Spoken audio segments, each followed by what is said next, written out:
Let me tell you something about pride. Real pride isn't about thinking you're better than anybody else. Real pride is knowing who you are and what you've built, and being willing to stand firm when somebody tries to take it from you. My name is Lorraine, and this is the story of the day my own son tried to make me a stranger in my own home. I've been married to Walter for 43 years when he passed. 43 years of waking up next to the same man, of knowing exactly how he took his coffee. One sugar, a splash of cream, stirred exactly 3 times, always counterclockwise. 43 years of watching his eyes crinkle when he smiled at me. That same smile on our wedding day as on the morning he died. 43 years of learning a man so deeply that you forget where he ends and you begin. He was a postal worker, steady and reliable, quiet in the way that strong men often are. He wasn't flashy. He didn't need to be. But Walter was smart. He was so smart about things I didn't always pay attention to. I remember how we met. I was 18 years old, working at the corner pharmacy counting pills behind the counter, my fingers stained with blue ink from the register. Walter came in every single day for 2 weeks before he said anything to me beyond a polite greeting and a nod. I'd notice him standing in the magazine section, stealing glances at me while I worked. My mother said he was too shy, that I should save myself the trouble, but Walter was doing something different. He was paying attention. He was learning me. By the time he finally asked me to dinner, he already knew I preferred vanilla soda to cola, that I read the weather forecast every morning before I got dressed, that I hummed quietly when I thought no one was listening. We went out 3 times before he kissed me. 3 times.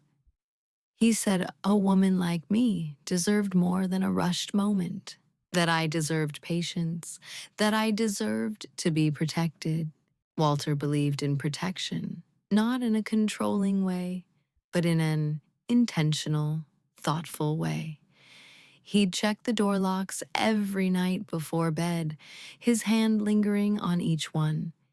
He'd pay all the bills himself so I wouldn't have to worry about money or deadlines. He'd remember to ask about my day, really listen to my answers, make notes of the small things that bothered me. When we decided to buy this house in 1987, a modest 2-story brick home with a covered porch and good bones, Walter sat down with our realtor and insisted, and I do mean insisted, that the deed go in my name alone. I remember asking him why, confused, because wasn't a husband supposed to own the home? He just smiled that little smile of his, the one that meant he'd been thinking about something for a long time. He said, "Because you're going to outlive me, baby, and I want to make sure you're protected." At the time, I thought he was being dramatic. Walter was only 52 years old. How could he possibly know? But Walter always said he could feel things in his bones, little warnings that came in the quiet moments.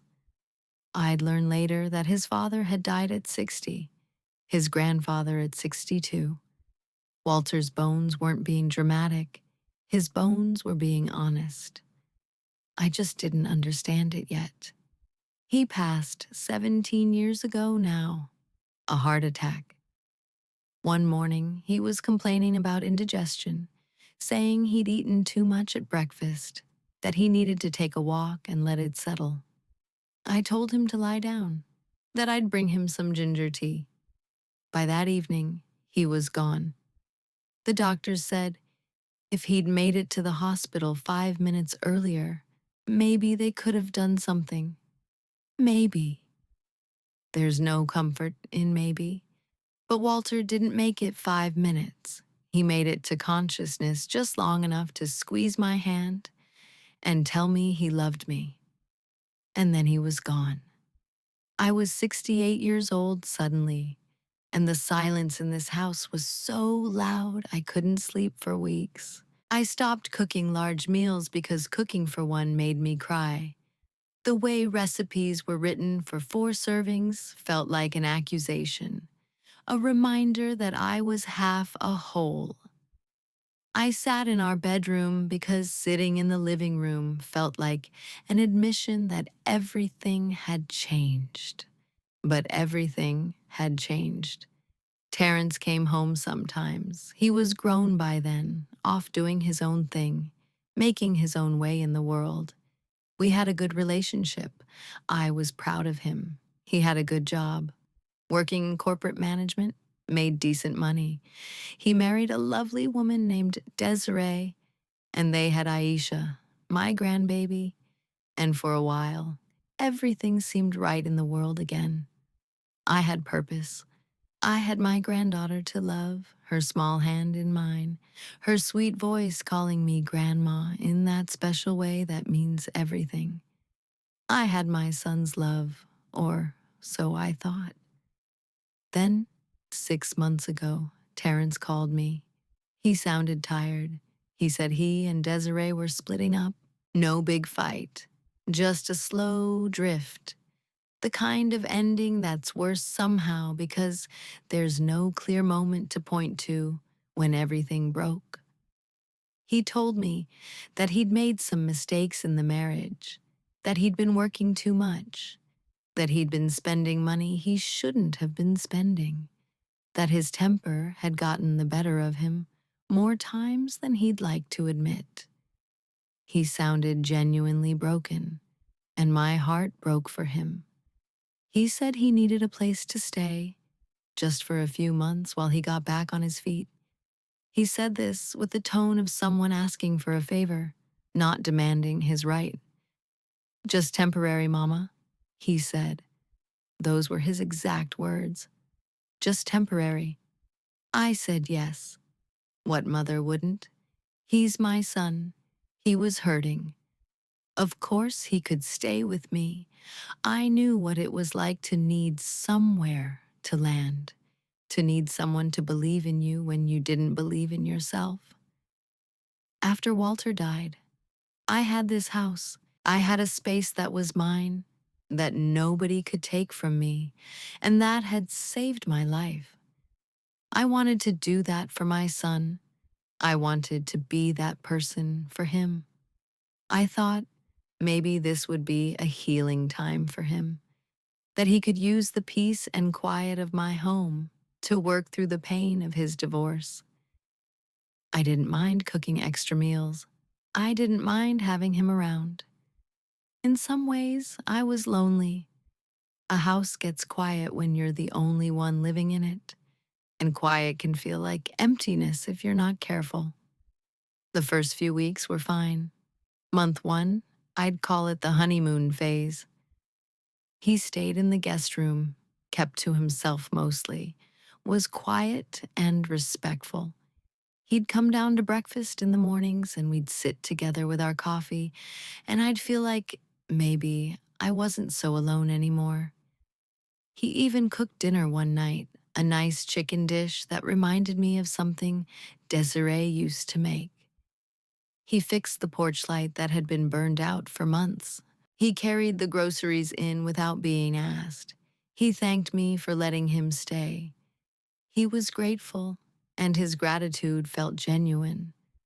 I thought maybe this would be a good season for us, a chance to rebuild something that had gotten distant over the years. By month 2, things started shifting.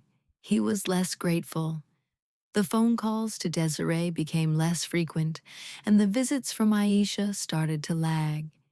He'd forget to ask if friends could come over, and they'd just show up.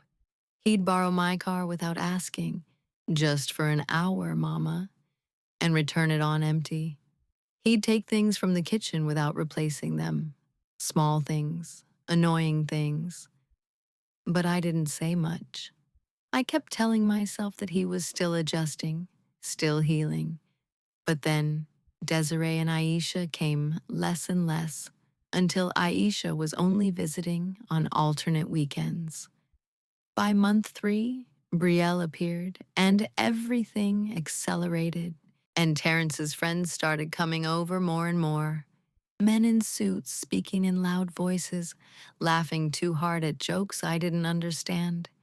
He'd leave his things in the common areas, his shoes, his jackets, his mail. Month 4 brought Brielle's full integration into the house, her moving things around, her taking over spaces that had been mine.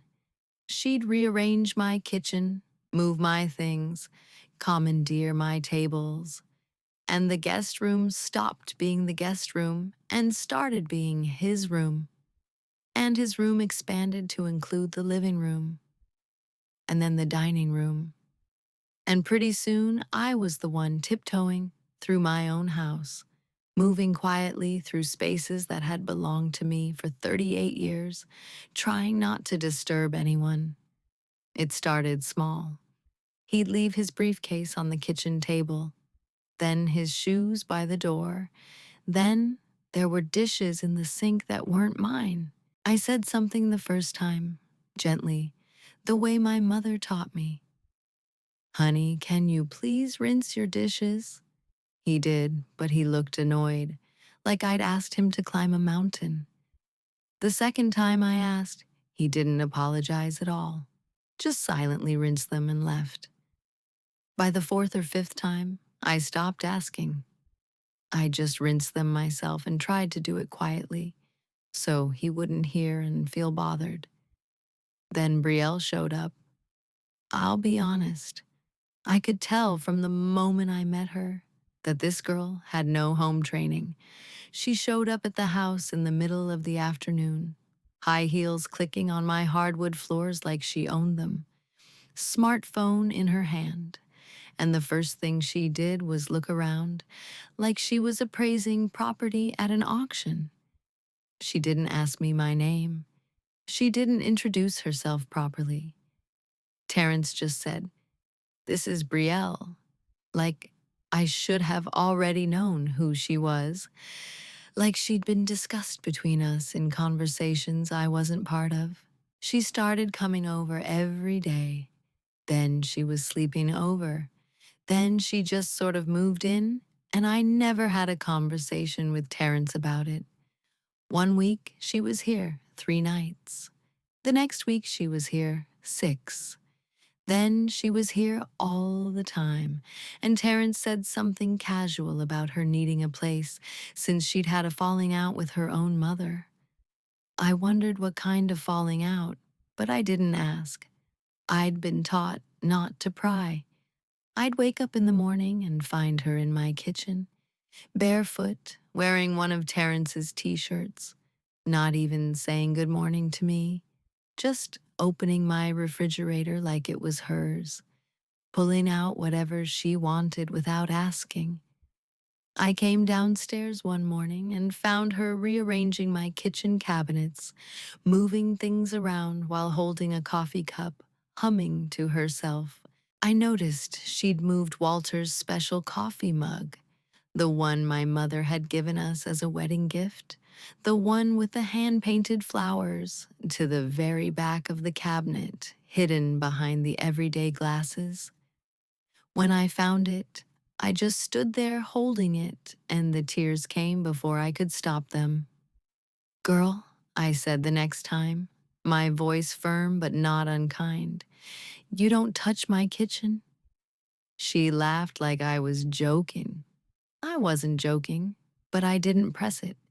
My mother had raised me to be gracious, to be accommodating, to assume that people had good intentions, even when their actions suggested otherwise.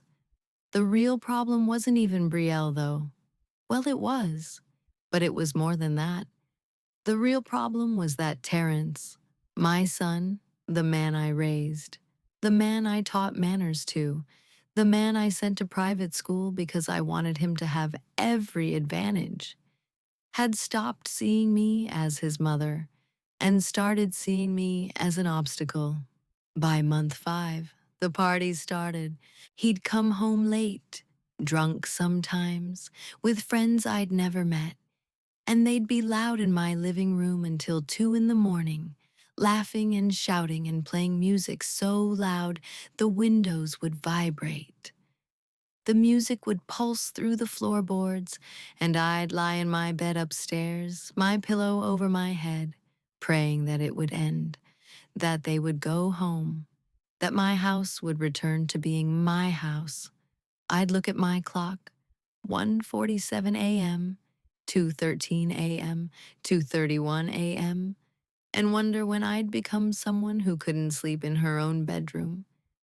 I'd go down in my nightgown, my hair covered, trying not to be harsh, trying to maintain the grace my mother had instilled in me. And I'd say, "Baby, some of us are trying to sleep." He'd look at me like I was being unreasonable, like I was the intruder. His friends would laugh.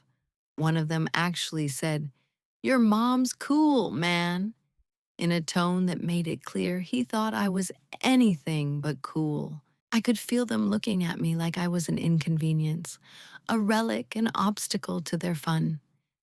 "Mama," he'd say, his words a little slurred, "this is my home too." And that hurt more than anger would have, because it was true. It was his home. But why had that become a weapon? Why had claiming his right to be here become a way of erasing my right to be comfortable here? And you know what? He was right. It was his home, but it was also mine. It was supposed to be a sanctuary. And instead, it was becoming a place I didn't feel comfortable in, a place where I felt like a visitor, an inconvenience, a relic from another time that nobody wanted around anymore. I don't like confrontation. Never have. My mother raised me to be a good woman, to be gracious and kind, to assume the best in people, to be patient and long-suffering. She'd say, "Lorraine, a soft word turneth away wrath." Don't be harsh. Don't be cold. Men need to feel respected in a home. And I tried. Lord knows I tried. I started buying the groceries that Terrence's friends liked. Expensive beer that cost more than my grocery bill used to be. Fancy chips with names I couldn't pronounce. The kind of snacks I would never buy for myself.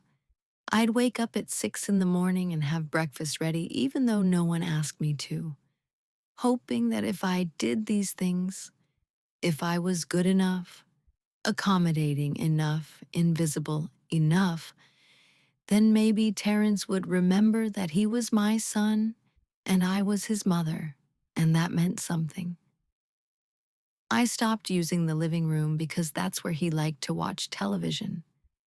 I'd sit in my bedroom like a guest in my own house, listening to the sounds of laughter and music from downstairs, wondering when exactly I'd become the outsider.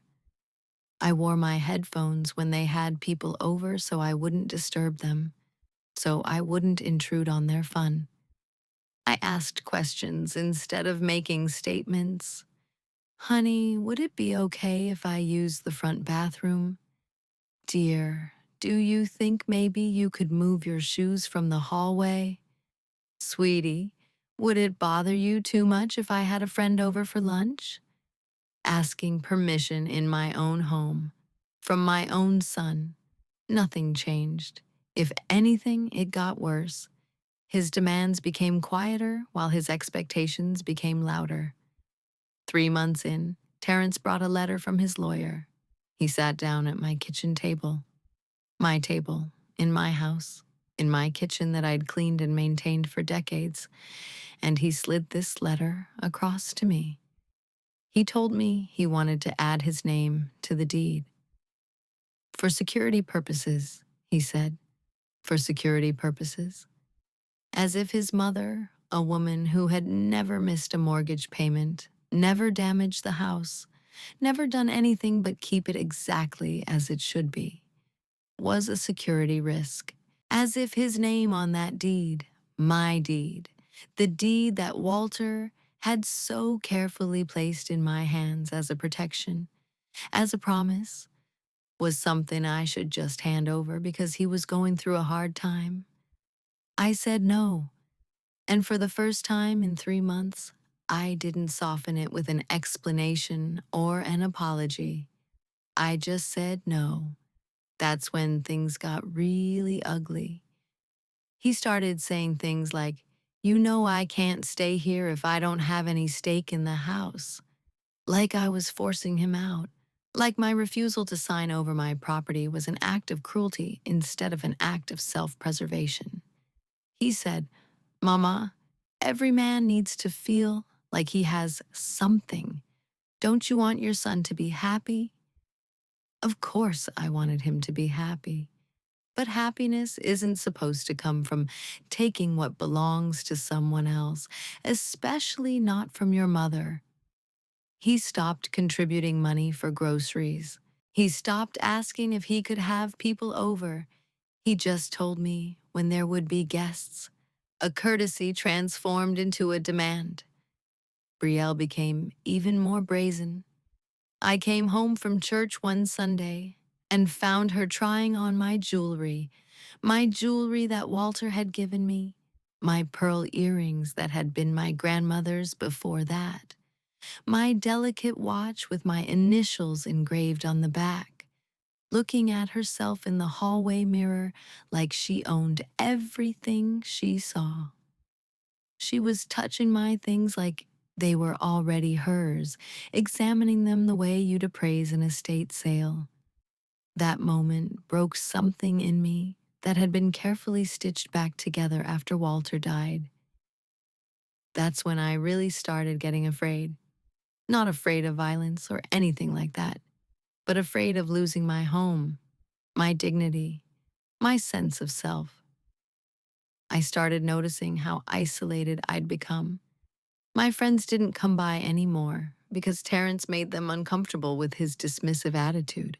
My granddaughter Aisha was coming less and less because the house wasn't the welcoming, peaceful place she remembered. Her father had changed it, and now my beautiful grandbaby didn't even like visiting anymore. And that was the cruelest part of all of this, that in losing my home to my son, I was also losing my granddaughter. I'd lie awake at night listening to the noise from downstairs, and I'd think about Walter. I'd remember him telling me, "You'll outlive me, baby. I want to make sure you're protected." And I'd think about how foolish I'd been to take that protection for granted, to think it would last forever without having to do anything, to think that putting his wishes in writing would somehow be enough to keep my family from trying to take what was mine.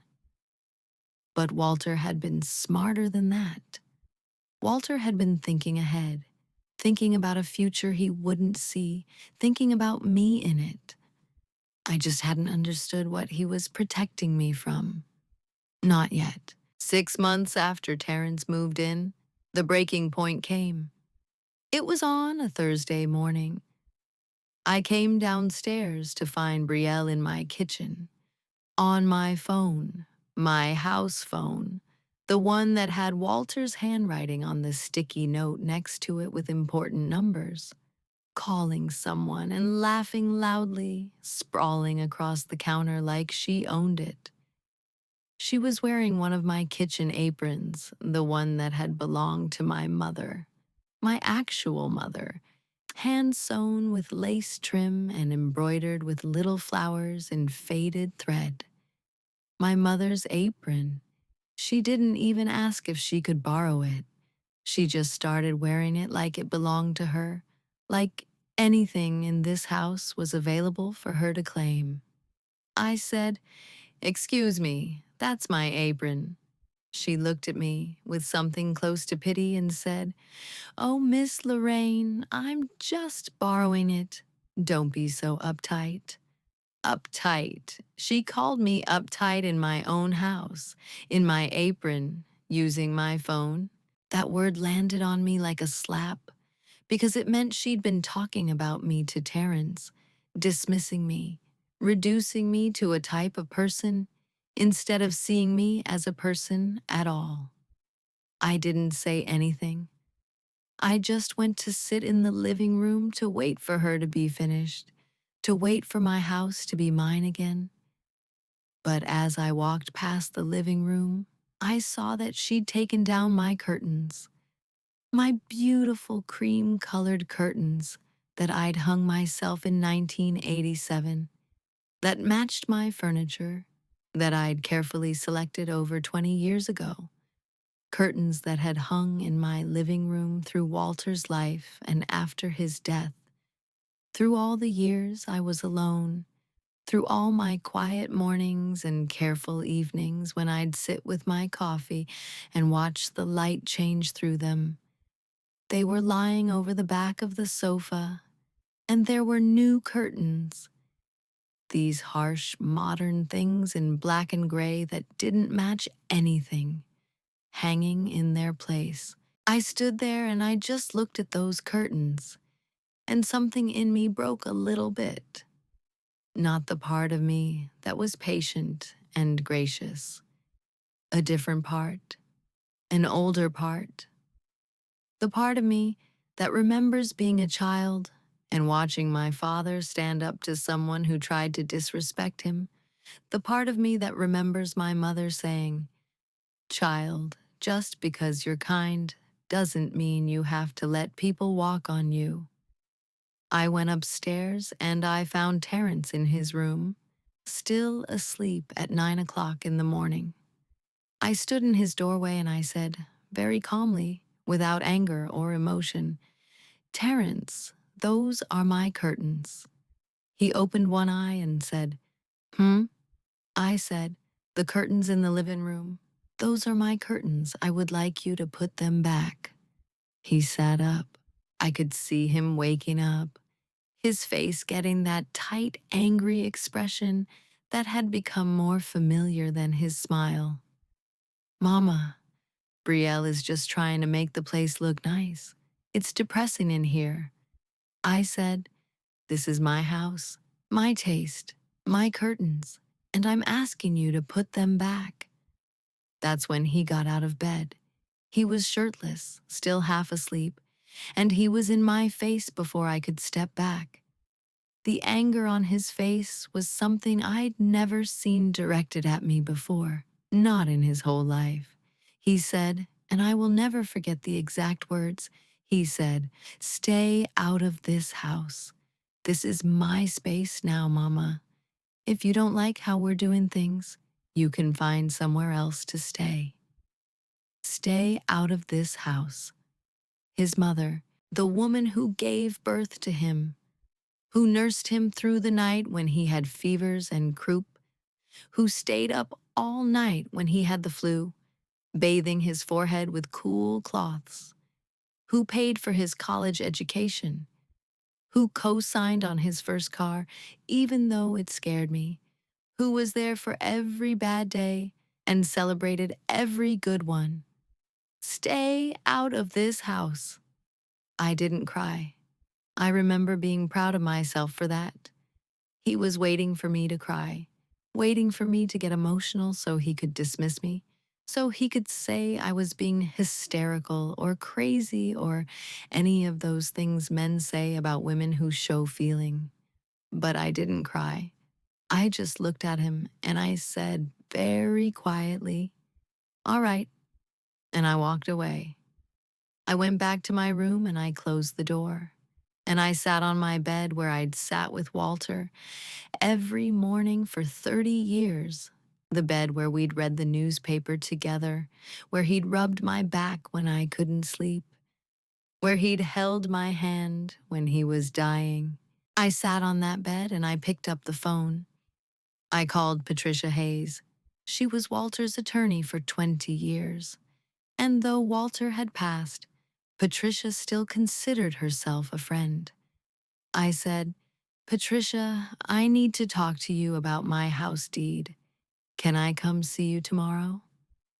I could hear the shift in her voice when I said those words. like she understood immediately that something had happened, that the protection Walter had put in place was needed. She said, "Come at 10 o'clock. I'll clear my schedule."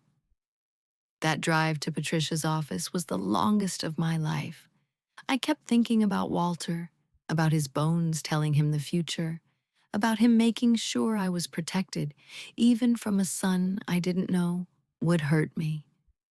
Patricia's office was exactly as I remembered it from the few times Walter had taken me there, all mahogany and leather and quiet authority. Nothing had changed in the decades since I'd last been in that space. The same desk, the same chairs, the same sense of competence and order. She sat me down and she said, "Tell me what happened." So I did. I told her about Terrence, about the 6 months, about the way my home had been invaded and taken from me piece by piece, about the curtains, about being told to stay out of my own house. I told her about how I'd been trying so hard to be a good mother, to be generous, to assume the best in him, and how he'd responded by trying to claim what was mine. Patricia listened without interrupting, her face remaining calm and professional, but I could see something in her eyes. Recognition, maybe, or vindication. When I finished, she didn't say anything for a moment. Then she stood up and went to her filing cabinet. She pulled out a manila folder with my name on it, and she placed it on the desk in front of me. "Your husband was very thorough," she said. "I want you to read through this and understand what he set up for you." My hands were shaking as I opened the folder. There were documents dated from 1987, the year we bought the house. There were amendments from 1993, from 2001, from 2005. Walter had revised this protection multiple times over the years, updating it as laws changed, as his financial situation evolved. He was thinking about the future, constantly, throughout our marriage. She walked me through each document carefully. Walter hadn't just put the house in my name alone. He'd set up a trust, a comprehensive trust that went far beyond simple property ownership. The house was in a trust with me as the sole beneficiary and trustee, which meant I had complete control over the property and could make any decisions regarding it. But more importantly, there was a clause, and Patricia pointed to this with her pen, marking it carefully, that explicitly stated that I could, at any time and for any reason, file for an immediate eviction of any person living in the house if they were not on the deed and not paying rent. There was also language about my right to maintain the peace and safety of my own home, about my right to decide who lived there and under what terms. Walter had also set up a fund, a separate fund that I didn't even know about, that would cover legal fees if I ever needed to enforce these protections. "He really thought about this," Patricia said softly. "He thought about everything. He imagined scenarios, and he made sure you had options. 20 years of being a widow, of thinking the house was just mine in a simple way. And all along, there was this protection that Walter had put in place. He really did know.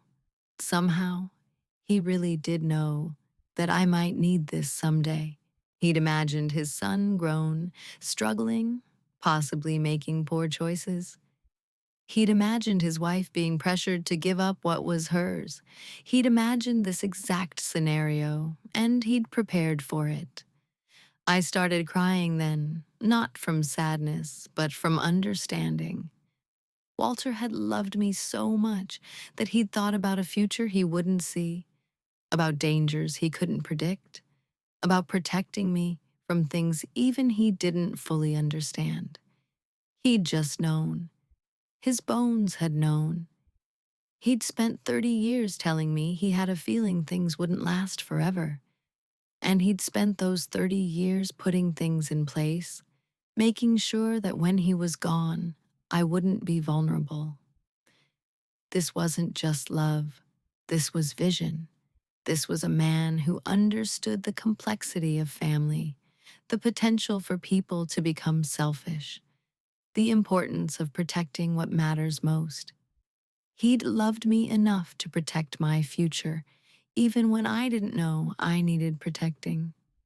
Patricia helped me file all the paperwork, proper notice, 30 days, all the legal requirements met.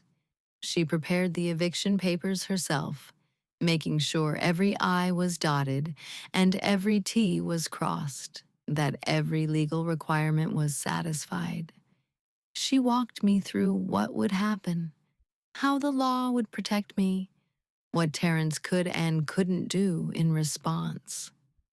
She told me that in her 20 years with Walter, he'd always emphasized protecting what mattered most.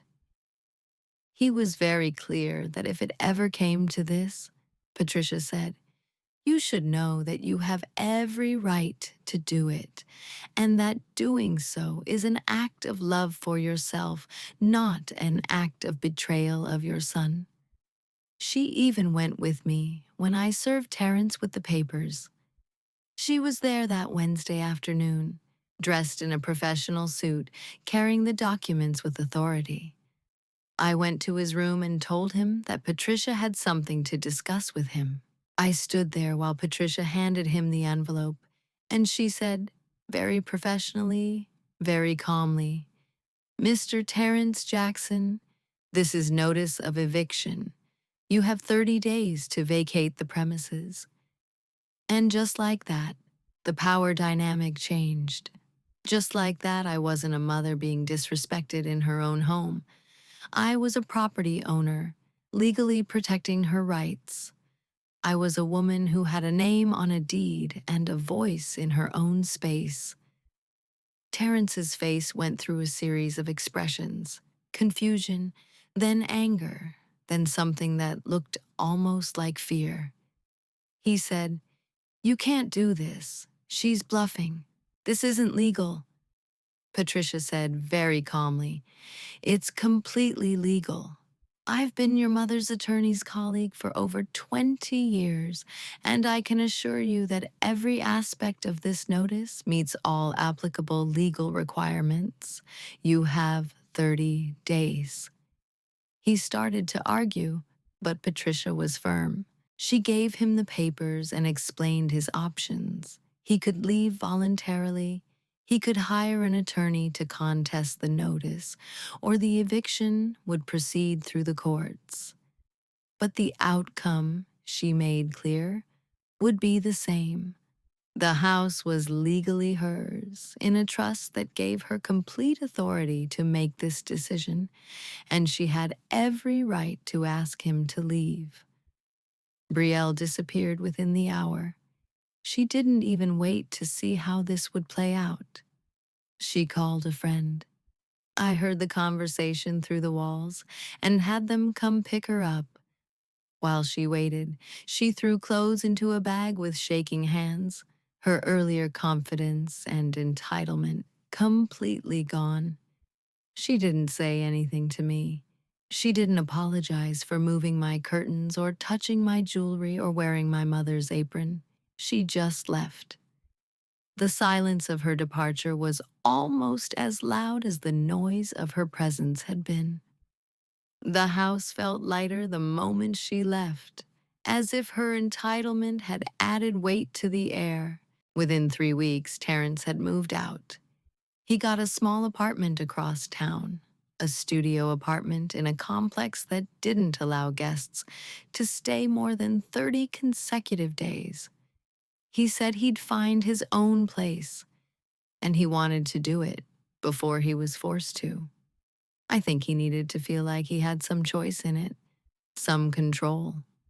I let him have that. I'm still his mother after all. I also left him a letter, not confrontational, but honest.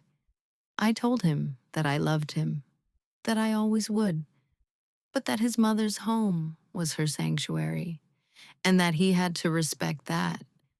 I told him that I hoped one day he would understand that protecting myself wasn't the same as not loving him.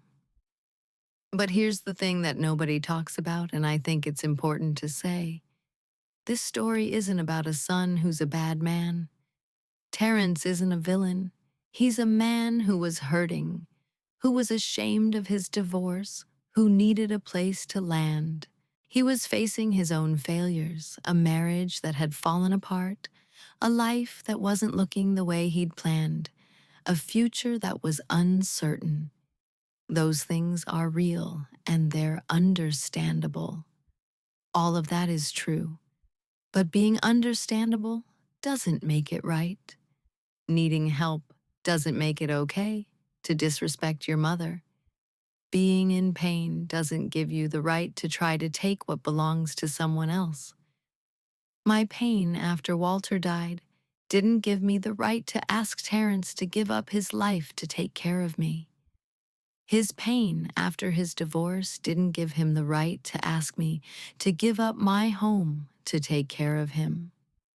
There's a difference between compassion and enabling. There's a difference between being there for someone and being a doormat. My biggest regret isn't that I evicted him. My biggest regret is that I waited so long to set a boundary, that I let it get to the point where legal action was necessary. If I could go back, I would set the boundary earlier. I would say, after the first time he brought friends over at midnight, this is not how we're going to live. I would say, after the first time Brielle rearranged my kitchen, you need to ask my permission before making changes to my home. I would say, after the first uncomfortable dinner where I felt like a guest, I love you and I want to support you, but I also need you to respect my space and my peace. Maybe it would have made a difference. Maybe he would have listened, and we could have avoided the eviction altogether. Maybe our relationship wouldn't be broken now. But I can't know that. All I know is that I let his needs override my own for too long. And when I finally stood up for myself, it cost us our closeness. And this story isn't really about me being strong or brave either. I don't feel brave. I feel tired. I feel sad that my relationship with my son has changed, that I served him with eviction papers, that my granddaughter had to hear about this and understand that her father and I have a distance between us now that might not close. I feel guilty sometimes, even though I know I did the right thing.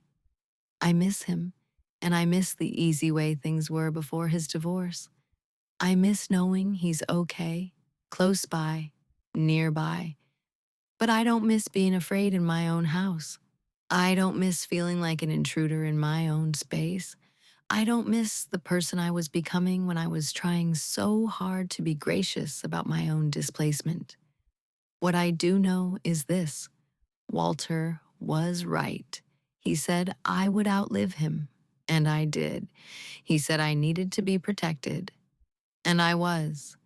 But the protection he gave me wasn't just legal. It was something deeper. It was a reminder that my dignity matters, that my home is sacred, that being kind to people doesn't mean letting them be unkind to me. After Terrence moved out, I took down all the modern curtains that Brielle had hung. I put my cream-colored curtains back up, and I did it myself. My hands remembering the weight of the fabric, the familiarity of the work. I rearranged my living room the way I wanted it. I moved the photographs of Walter back to their prominent places on the shelf. I brought out his favorite books and arranged them the way he liked them. I brought out Walter's special coffee mug from the back of the cabinet and placed it front and center where it belonged. I bought new flowers for the entryway, fresh roses the color of butter, and for the first time in 6 months, when I walked into my house, I felt like I was walking into my home. Aisha came over last Saturday. It was her first visit since Terrence moved out, and I didn't know what to expect. Desiree dropped her off, and there was an awkwardness between us that broke my heart. I could tell she'd been told some version of what happened, maybe not the whole truth, just enough to make her understand that her grandmother and her father weren't getting along. She was quiet on the drive home, withdrawn, worried. But the moment she walked into my house and saw my cream curtains back in place, saw the photographs of Walter on the shelf, saw my things arranged the way they'd always been arranged, something in her face changed. She ran up to me and she gave me a big hug, and she said, "Grandma, it feels like our house again." And I just held that child and I cried because she was right. It did feel like our house again. It felt like a place where people are respected, where boundaries exist, where a person's home is truly their sanctuary. We spent the afternoon baking cookies, and she told me about her school, about her friends, about the things she'd been wanting to tell me but couldn't because the house had felt too tense, too unsafe for honesty. As we baked, I thought about Terrence, about how his actions had cost him more than just a place to stay. They'd cost him time with his daughter. They'd cost him his relationship with his mother. They'd cost him the safe haven that a home is supposed to be. I didn't say any of this to Aisha, but I made sure she understood that the door was always open, that her grandmother's house was a place of peace, and that no matter what happened between her and her father, I would always love them both. I don't know what Terrence learned from all of this, or if he learned anything at all. I hope he did. I hope he's learned that taking care of yourself sometimes means putting down roots somewhere, making your own home instead of trying to claim someone else's. I hope he's learned that there are people who love you enough to say no, and that no is also an act of love. But even if he hasn't learned it, even if he's angry at me forever, I know that I did the right thing. I protected what was mine. I maintained my dignity. And I did it with legal authority and family love instead of cruelty. I think Walter would have been proud of me. And somewhere, I hope he knows that his protection worked, that his love reached across his death to keep me safe. That's the kind of love that lasts forever. That's the kind of love that teaches you about who you really are. You know, people always want to know if I regret my decision. They want to know if I lose sleep over the fact that my son and I are distant now. And the honest answer is yes, I do lose sleep sometimes, but not because I did the wrong thing. I lose sleep because the situation breaks my heart, because my granddaughter asks about her father in a way that sounds confused and hurt, because I know my son is angry at me and probably still sees me as the villain in his story. These are all true things, but I also know that protecting my home, protecting my dignity, protecting my right to exist peacefully in a space that is legally and morally mine, that was the right choice. It was the hard choice. It was the kind of choice that costs you something, that costs you a relationship that will probably never be quite the same. It's the kind of choice that made me understand, in a deeper way than I ever had before, that sometimes love has to include saying no. Sometimes protecting the people you love means protecting them from themselves. and that includes your own self-protection. But it was necessary. There are things in life that are necessary even when they're painful, even when they're lonely. There are times when you have to choose yourself, your peace, your safety, your dignity. And while that choice may hurt, and God knows it did, it's not the wrong choice. It's the necessary choice. My mother visited about 3 months after Terrence moved out. She was getting older then, moving a little slower than she used to, but there was still fire in her eyes. She walked through my house, the restored house, with my cream curtains back up and my things in their places, my photographs of Walter front and center, my special coffee mug displayed proudly on the kitchen shelf, and she just nodded. She didn't say much as she moved through the rooms. My mother wasn't one for grand statements. She was a woman of few words and deep convictions. But at the end of her visit, she pulled me aside and she sat down on my couch and she took my hand and she said, "Baby, I'm proud of you, not for what you did to your son, but for what you did for yourself." And then she said something I'll never forget. She said, "When I was your age, I didn't know I had the right to say no. I thought a good woman said yes to everything, gave up everything, made herself small to make room for everybody else. I wasted a lot of years not knowing I could choose myself. Don't waste any more time feeling guilty about choosing yourself now." I think about that sometimes. How there's a difference between being proud of someone for their accomplishment and being proud of someone for choosing themselves. How choosing yourself isn't selfish when what you're choosing to protect is your fundamental right to safety and dignity in your own home. My mother understood that at the end of her life in a way she hadn't at the beginning. And she was telling me that she'd figured it out and that I should too. Walter understood that. That's why he did what he did. He wanted me to have the option to choose myself. He wanted me to have the power to say no to anyone, even his own son, if they tried to take what was mine. A lot of people look at my story and they see an ending where everybody loses. Terrence lost his mother's home to go home to. Aisha lost easy access to her grandmother. I lost the possibility of my son's forgiveness, at least for now. But here's what they don't see. I kept my dignity. I kept my home. I kept the memory of Walter, the way he wanted to be remembered, in the careful protection he put in place. I kept the space sacred for my granddaughter, making sure that when she visits, she's visiting a grandmother who is happy and at peace, not a woman who is being slowly erased in her own living room. That's an ending where everybody actually wins, even if it doesn't feel like it at first, even if the winning costs something. I haven't heard from Terrence in months, not since the eviction papers were served.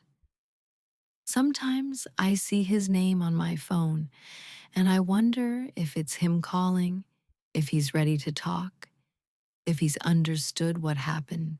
But it's usually just a notification from some app or another. I don't know how he's doing, whether he's okay, whether he's learned anything. I hope he's learned something. I hope that when he looks back on those 6 months, he realizes that what he was doing wasn't right, that his mother didn't deserve to be treated that way, that temporary hardship doesn't give you the right to disrespect the person who's trying to help you. But I don't know if he's learned that yet. He might never learn it. People often don't learn the lessons we hope they'll learn. I hold space for the possibility that one day he might understand. One day, He might call and apologize, or at least ask to come home for Sunday dinner. I'm his mother. That door isn't locked. It's never locked. But he has to knock first. He has to understand that my home is not a place where he can just take over, where he can make decisions, where he can treat me like an obstacle to be removed. He has to understand that his mother is a person with rights and boundaries and a life that belongs to her.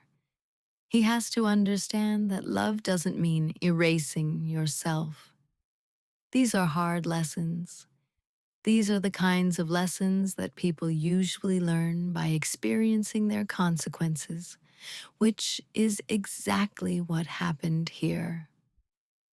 These are the things I've learned from this experience. I've learned that saying no doesn't make you cruel. Protecting yourself doesn't make you selfish. Setting boundaries doesn't make you a bad mother or a bad person. It makes you a woman who understands her own value. It makes you someone who is willing to say, this far and no further. This is where I draw the line. And when people argue with that line, when they push against it, when they try to convince you to move it, you hold firm.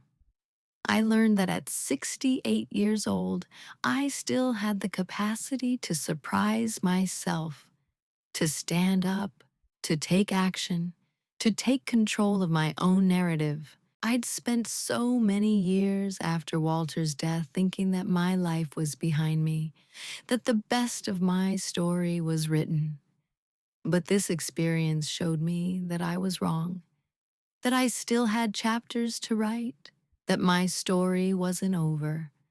I learned that Walter's love was bigger than death, that it reached across 17 years to hold me up when I needed it most. I learned that there are lawyers named Patricia who will stand by you when you need them. I learned that a single action, saying no to adding a name to a deed, can change the entire trajectory of a situation. I learned that the people who love you want you to be safe more than they want you to be accommodating. Most importantly, I learned that I am not a guest in my own home. I am not a burden to be tolerated. I am not something to be pushed aside to make room for someone else's needs. I am a woman who owns her home, who knows her value, who understands that love and boundaries can coexist. I am a woman who is worthy of respect, including the respect I give myself, and that is something I will carry with me for the rest of my life. This is my house. It always has been. It always will be. And I will not apologize for that. I will not apologize for protecting what is mine. I will not apologize for being kind to myself. I will not apologize for choosing my own peace over someone else's comfort. And if that makes me the villain in my son's story, then I have to be okay with that because I know the truth. And in my own story, I am the hero. That's what I've come to understand. That's what Walter was trying to teach me all those years when he'd talk about protecting what matters and making sure I was prepared for a future I couldn't predict. He was telling me that I was worthy of protection. He was telling me that my story mattered. He was telling me that my life, after his was gone, would still be valuable and important and worth protecting. I think he'd be proud of how I used the tools he gave me, not with anger, not with revenge, but with clarity and purpose. I protected my home. I protected my peace. I protected my right to be respected in my own space. And I did it, knowing that it would cost me. I did it anyway. That's the kind of strength that Walter understood. That's the kind of love that endures beyond death. That's the kind of relationship between a mother and father that creates a legacy of protection and dignity. So, Yes, this story is about an eviction. Yes, it's about a son who crossed a line and a mother who drew one. But it's also about love. It's about how love sometimes has to take the form of boundaries.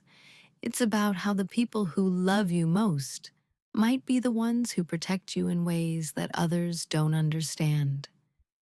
It's about understanding that your home is sacred, that your peace matters, that you are worth protecting, even if you have to protect yourself.